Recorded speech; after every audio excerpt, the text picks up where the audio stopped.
ఆకాశవాణి ప్రాంతీయ వార్తలు చదువుతున్నది షేక్ మస్తాన్బీ. ముఖ్యాంశాలు: ఆంధ్రప్రదేశ్లో సాంకేతికత అనుసంధానంతో చెల్లింపులు, పౌర సేవల్లో ఆటోమేషన్ పెంచాలని ముఖ్యమంత్రి నారా చంద్రబాబు నాయుడు అధికారులను ఆదేశించారు.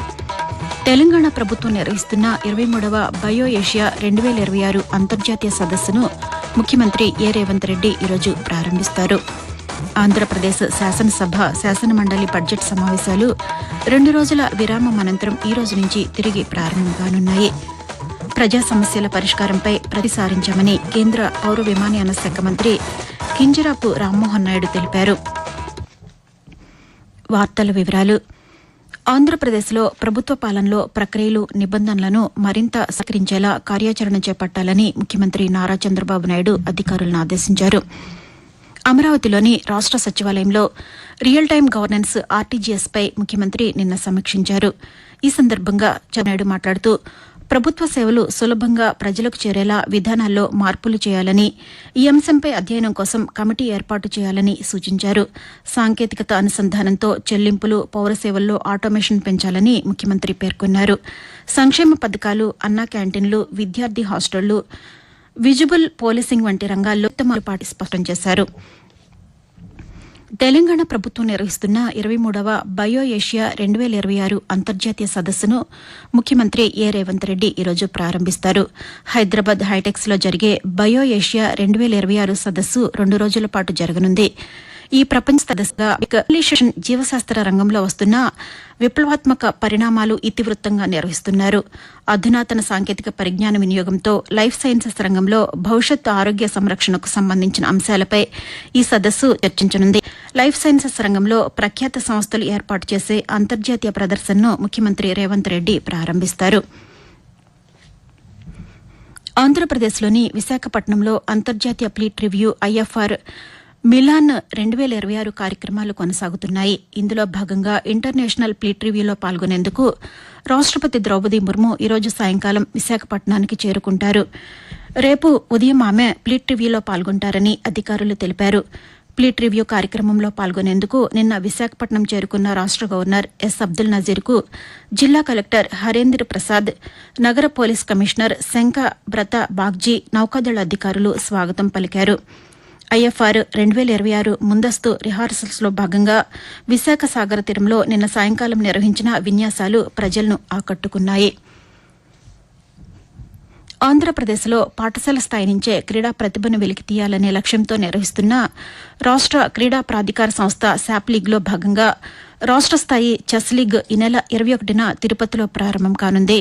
ఇందులో భాగంగా విజయవాడలో జరిగిన కార్యక్రమంలో క్రీడా ప్రాధికార సంస్థ వీసీ ఎండీ బి భరణి, ప్రముఖ క్రీడాకారిణులు కోనేరు హంపి, పివి రాష్ట్రంలో దాగి ఉన్న క్రీడా ప్రతిభను వెలికితీయడానికి ఈ లీగ్ ఒక ముఖ్య వేదికగా నిలుస్తుందని పేర్కొంటూ, ఒక మంచి ఇనిషియేటివ్ అండ్ ఇది ఒక మంచి స్టార్ట్ యంగ్స్టర్స్ కి ఎస్పెషలీ ఎంతో మంచి ఎంకరేజ్మెంట్ అన్నది చాలా వస్తుంది. చిన్న ఏజ్ నుంచి ఇలాంటి శాప్ లీగ్స్ అన్నవి జరుగుతూ ఉంటే వాళ్ళకు కూడా ఒక ఎక్స్పోజర్ అన్నది దొరుకుతుంది. ఇక్కడే కాకుండా డిఫరెంట్ డిస్ట్రిక్ట్స్ లో, స్టేట్స్ లో కూడా చేస్తే గుర్తింపు, at the same time sport importance అన్నది మనందరికీ తెలుస్తుంది. ఇలాంటి లీగ్స్ ఇంకా కంటిన్యూ అయ్యి ఇంకా ఎంతో మంది ప్లేయర్స్ మన స్టేట్ కి అలాగే మన దేశానికి పేరు తేవాలని నేను కోరుకుంటున్నాను.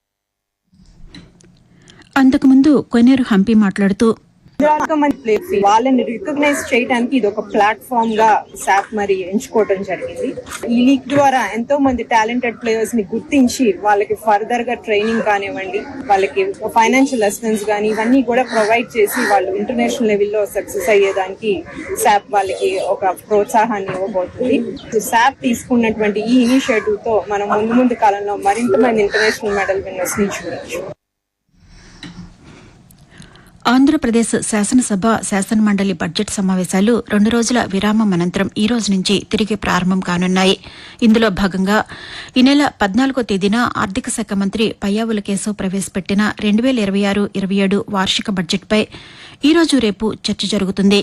బడ్జెట్పై జరిగే చర్చకు ఆర్థిక శాఖ మంత్రి పయ్యావుల కేశవ్ రేపు సమాధానమిస్తారు. ఈ వారంలో శాసనసభ పలు ప్రధాన బిల్లులను ఆమోదించే అవకాశం ఉందని అధికారులు తెలిపారు.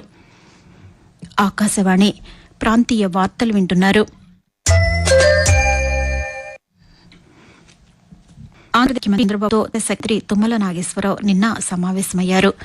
అమరావతిలో జరిగిన ఈ సమావేశంలో రెండు రాష్ట్రాల మధ్య సమన్వయం, సహకారంతో పరిష్కరించాల్సిన పలు అంశాలపై చర్చించారు. సరిహద్దు ప్రాంతాల్లో రోడ్లు, సాగునీటి ప్రాజెక్టులు, రైల్వే లైన్లు వంటి అభివృద్ది పనులను వేగంగా పూర్తి చేస్తే తెలుగు రాష్ట్రాల ప్రజలకు లబ్ది చేకూరుతుందని తుమ్మల నాగేశ్వరరావు అభిప్రాయపడ్డారు. రెండు ప్రభుత్వాల మధ్య ఉన్నతస్థాయి సంప్రదింపుల ద్వారా సమస్యలకు పరిష్కారం లభిస్తుందని ఆయన ఆశాభావం వ్యక్తం చేశారు. ప్రజా సమస్యల పరిష్కారంపై ప్రత్యేక దృష్టి సారించామని కేంద్ర పౌర విమానయాన శాఖ మంత్రి కింజరాపు రామ్మోహన్ నాయుడు తెలిపారు. శ్రీకాకుళంలోని మంత్రి క్యాంపులో నిర్వహించిన ప్రజా దర్బార్ కార్యక్రమంలో ఆయన నిన్న పాల్గొన్నారు. ఈ సందర్భంగా ప్రజల నుంచి వినతులు స్వీకరించి అర్జీదారుల సమస్యలను అడిగి తెలుసుకున్నారు. సంబంధిత శాఖల అధికారులకు ఫోన్ చేసి పరిష్కారానికి చర్యలు తీసుకున్నారు. సుమారు 1,500 మంది నుంచి అర్జీలు అందాయని కేంద్ర మంత్రి తెలిపారు. ఆంధ్రప్రదేశ్లోని శ్రీశైల మహాక్షేత్రంలో మహాశివరాత్రి బ్రహ్మోత్సవాలు వైభవంగా కొనసాగుతున్నాయి. బ్రహ్మోత్సవంగా మల్లికార్జున స్వామివార్లకు రథోత్సవం నిర్వహించారు. అలాగే విజయవాడలో శ్రీ గంగా పార్వతీ సమేత దుర్గా మల్లేశ్వర స్వామివార్లకు రథోత్సవం నిర్వహించారు. రథంపై విహరిస్తూ స్వామి అమ్మవార్లు భక్తులకు దర్శనమిచ్చారు.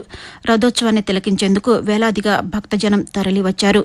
ఈ కార్యక్రమంలో పాల్గొన్న దుర్గగుడి పాలక మండలి చైర్మన్ గాంధీ మాట్లాడుతూ, స్వామి దగ్గర నుంచి ఉత్సవ విగ్రహాలు, బుద్ధవారి దేవాలయం నుంచి ఉత్సవ విగ్రహాలు, పాత శివాలయం నుంచి కూడా ఉత్సవ విగ్రహాలు తీసుకొచ్చి ఈ రథం మీద పెట్టి మరి కనులు విందుగా వినాయకుడి దాకా ఆల్మోస్ట్ నిండా కూడా గుట్లబడి ఉండారు వాళ్ళ భక్తులంతా కూడా. వాళ్ళంతా దీంట్లో తరించాలి. మరి ఇది ఒక పండుగ వాతావరణంలో పెద్ద పండుగలాగా వంటంలో మాకు కూడా చాలా సంతోషం. తెలంగాణలో పట్టణ ప్రాంతాల సమగ్ర అభివృద్ది కోసం ప్యూర్, క్యూర్, రేర్ 3 జోన్ల అభివృద్ది నమూనాతో ప్రభుత్వం ముందుకు సాగుతోందని ఉప ముఖ్యమంత్రి మల్లు భట్టి విక్రమార్క తెలిపారు. ఖమ్మం జిల్లా మధిరలో ఆయన నిన్న పాతికేయులతో మాట్లాడుతూ, రాష్ట ప్రభుత్వం సమిష్టిగా పనిచేస్తూ అభివృద్ది పనులు వంటి అంశాలే మున్సిపల్ ఎన్నికల విజయానికి కారణమని తెలిపారు. వాతావరణం. హిందూ మహాసముద్రం, దక్షిణ మధ్య బంగాళాఖాతంలో ఉపరితల ఆవర్తనం కొనసాగుతోందని, దీని ప్రభావంతో అల్పపీడనం ఏర్పడిందని వాతావరణ శాఖ తెలిపింది. ఈ అల్పపీడనం పశ్చిమ వాయువ్య దిశగా కదులుతూ మరింత బలపడే అవకాశం ఉందని పేర్కొంది. దీని ప్రభావంతో ఆంధ్రప్రదేశ్లోని కొన్ని జిల్లాల్లో మోస్తరు వర్షాలు కురిసే అవకాశం ఉందని తెలిపారు. ప్రధానమంత్రి నరేంద్ర మోదీ తన మనసులోని భావాలను ఆకాశవాణి ద్వారా దేశ ప్రజలతో పంచుకునే మన్ కీ బాత్ మనసులోని మాట కార్యక్రమం 131వ సంచిక ఈ నెల 22వ తేదీ ఆదివారం ప్రసారమవుతుంది. మన్ కీ బాత్ కార్యక్రమానికి ప్రజలు తమ సూచనలు అందించాలని ప్రధాని కోరారు. ప్రజలు తమ స్వర సందేశాలను 1800117800 నంబరుకు 20 వరకు పంపవచ్చు. ప్రాంతీయ వార్తలు ముగించే ముందు ముఖ్యాంశాలు మరొకసారి. ఆంధ్రప్రదేశ్లో సాంకేతికత అనుసంధానంతో చెల్లింపులు, పౌర సేవల్లో ఆటోమేషన్ పెంచాలని ముఖ్యమంత్రి నారా చంద్రబాబు నాయుడు ఆదేశించారు.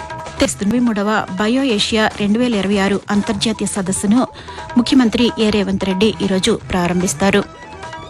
ఆంధ్రప్రదేశ్ శాసనసభ, శాసనమండలి బడ్జెట్ సమావేశాలు 2 రోజుల విరామం అనంతరం ఈ రోజు నుంచి తిరిగి ప్రారంభం కానున్నాయి. ప్రజా సమస్యల పరిష్కారంపై ప్రత్యేక దృష్టి సారించామని కేంద్ర పౌర విమానయాన శాఖ మంత్రి కింజరాపు రామ్మోహన్ నాయుడు తెలిపారు.